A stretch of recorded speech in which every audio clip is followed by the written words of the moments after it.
the big things for us, more Far Cry 6 stuff, Rainbow Six reveal, and more Valhalla stuff. And Yeah. I'm still thinking that there's a high chance that we'll get to learn more about what will happen after Siege of Paris.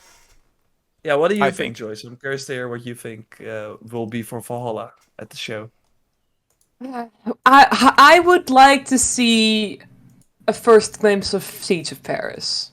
I mean, I just because they already finished recording the lines for Siege of Paris, so they are working on it.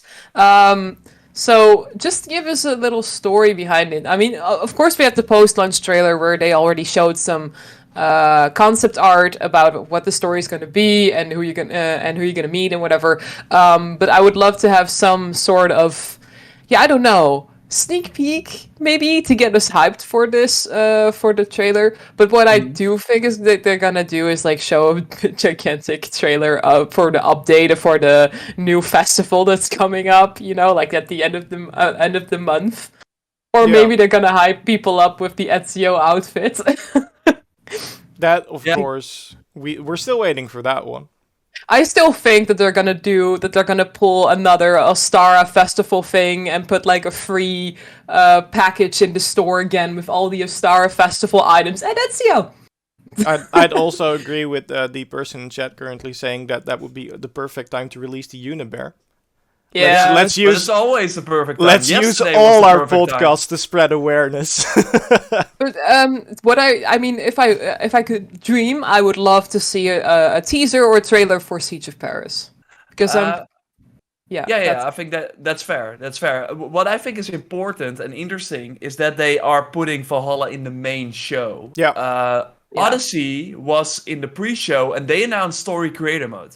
Like that was big. Oh, we forget the Discovery Tour is also still a thing Yeah. that's coming Yeah, up. yeah. Yeah, but they will. Sorry, I just thought about that, but go on. Yeah, makes sense.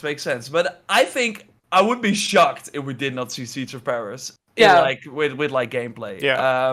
But I think there will be more because Watch Dogs is in the pre-show, and like they have Bloodline DLC. Like I'm actually if really they're disappointed gonna about that. I'm Yeah. disappointed about that because it kind of gives me the feeling like, oh, it's not gonna be a Bloodline related thing. No, Because- I I mean, mean, it actually is. Yeah, I but was gonna that say you can read that situation two ways. It's like, all right, the Watch Dogs announcement isn't going to be that big, or you can say the Watch Dogs announcement is going to be big, so whatever will be in the main show is even bigger. And if Yeah. Bloodlines is in the pre-show, then I definitely don't think they're gonna get away with showing Valhalla and just showing a Siege of Paris DLC trailer. I think Yeah. they'll come bringing more then, if that's the case. Yeah, Yeah, I okay. think so too. I think we will see the one in its swords. What my prediction is, and the video actually from today that will be up a little after the stream will be all about this. So I will have like an in-depth look at it. But what I think will happen is that they're gonna do this hype video where they're like, we need to have like a bingo card because I think they're gonna drop some cliches. Like, We should do that. ever since the launch of Valhalla, we've been listening back, and we released the river raids, and we released some festivals, we released the transmog system, and we're just getting started. Mm-hmm.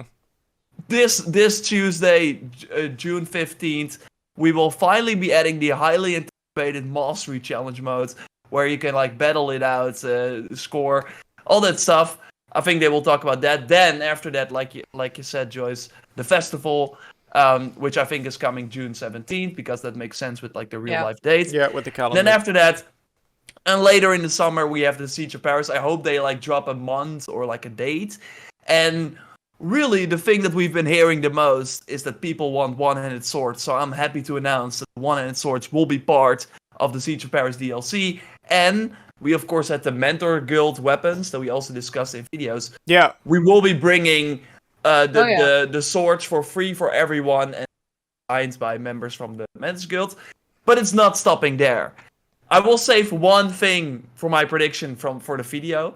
But the other thing, I do think, and we're not stopping there, that they will tease more things and then just show them, and then it will go dark, and then we see Eivor like walk in Muspelheim or something. Yeah. And then it will be like early 2022, bam, end. I That's think a that is big gamble. that's what's going to happen. Okay.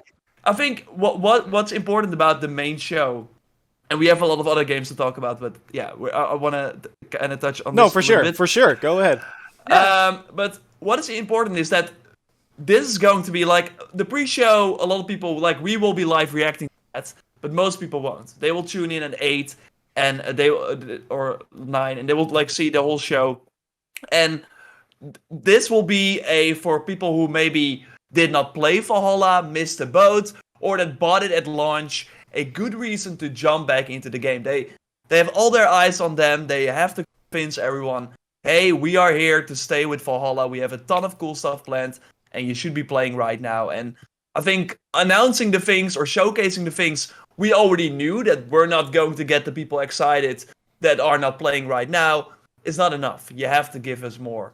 So that's why I think, we will see the third DLC as well. I hope so. It would be weird if they are not showing it, or at least teasing it. Yeah. They should tease it because it's indeed part of the main show. They should, and of course, the voice actor for Mel Eivor has already been teasing that he's been back in the voice acting booth again. So, yeah, I think they're gonna show a little glimpse.